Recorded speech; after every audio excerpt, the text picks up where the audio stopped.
Yo, Jamie, you still there? I'm here. You know, I really wanted to. Hey! I want to express to everyone that I'm not interested in discriminating against who I insult. I insult everyone You do. universally. You insult me. No, of course. That was the whole. But you All could the take a time. really good joke.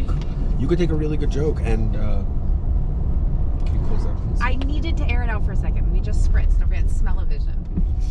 Jamie. That's just the pimple talking. It's not even you. I don't even know who you are anymore. I don't. It hurts so bad. I think that we should do credits at the end of, and you should put like your pimple as executive producer. Oh my god, I totally should. We didn't name it yet, though. No. I can't.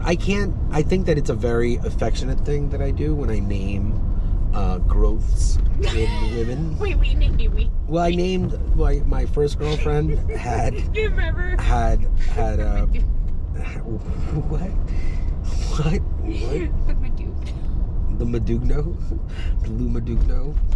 What's that, a soul patch? What are we You naming? named it. Oh, your pimple? You had a growth? No, you did. I had a growth? Oh, yeah, I had a growth. Yeah, I called it the Madugno. You called it the Meduke, no growth.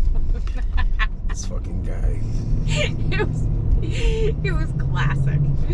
I You still... like knew it right away. You said it right away. I was like, what is that? You're like, oh, it's my Meduke now. It is. Because I named it beforehand. Because I love myself. I find myself to be a very charismatic, charming human being. And I give people a headache. And talking to me is like the equivalent of getting waterboarded by Facebook, Instagram, and Twitter at the same time, rectally. But, well, that's the way, you know, it's not like you asked me to describe myself, so I took the liberties. But I wanted to very quickly say that I make a lot of content, and sometimes, like, I don't know, no matter what I do, it always makes it look like I'm clowning my wife, and I'm not. What do you mean? Why would you say that? Well, like when she called me or texted me, and I'm like, oh God, I gotta take like 30 seconds to really explain. Because she instills a lot of insecurities in me. It's a true statement. But I really care about my kids and her, and I try to do the best I can to balance everything out. And when I look at why I wanted to film this supplement, it's really to clear up the air regarding who I choose to offend and who I choose not to offend. Okay. And I Clear really am trying to avoid the people that can't take a joke and have low IQ. And that's really the only people that would get offended by it, because humor requires intelligence. And one of the common things in the 90s that really came out is humor is the first sign or highest form of intelligence, whichever one you choose to put in. And I truly believe that my jokes are a little too highbrow for the majority of people. So, for example, Yeah, I Ellen agree. DeGeneres. Oh my god. Ellen DeGeneres, first off, her name is DeGeneres, so she's a degenerate. That's number one. And she's a degenerate. What is she a degenerate? She's a social holic. And I say that because Ellen DeGeneres is a very large and successful real estate owner, residential real estate.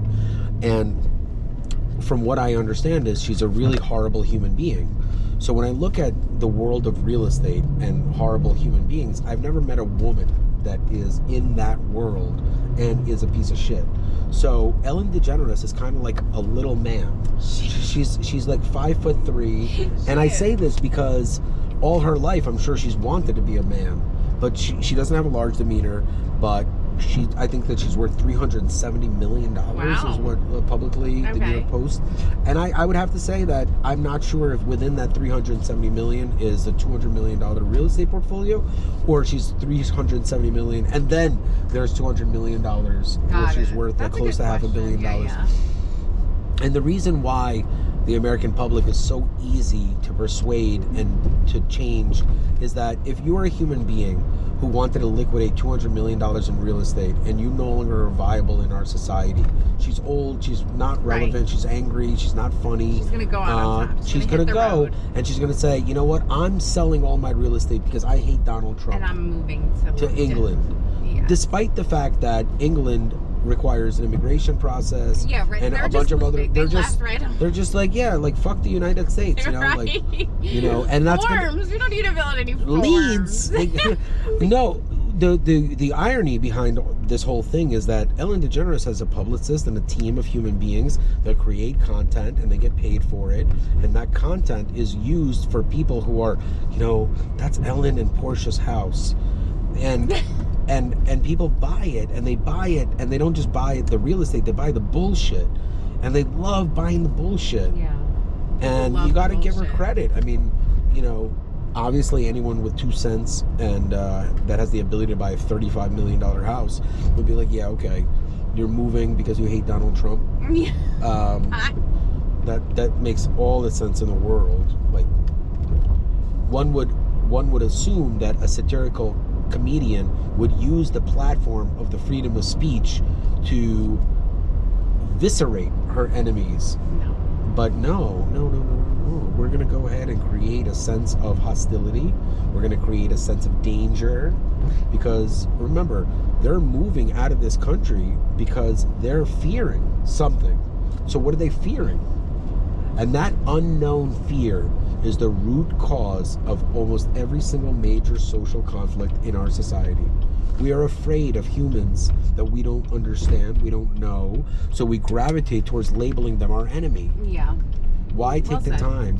And that's really why people like Ellen DeGeneres are pushing a hate agenda.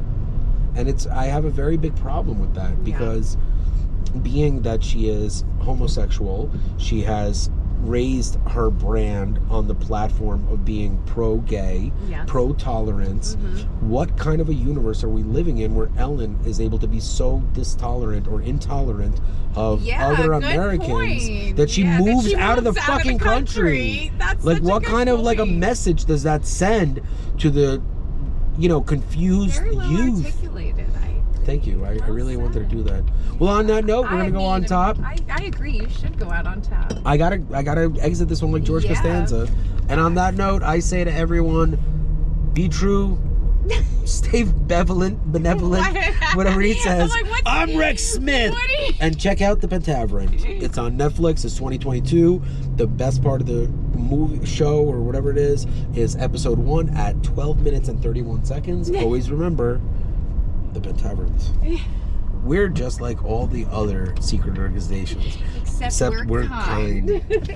My name is Dan Reeses. And I'm Jamie. And people call me Surreal. And I'm just kidding. Nobody calls me that. But they do call me Misdirection. And they definitely call her and recognize that this is misdirection.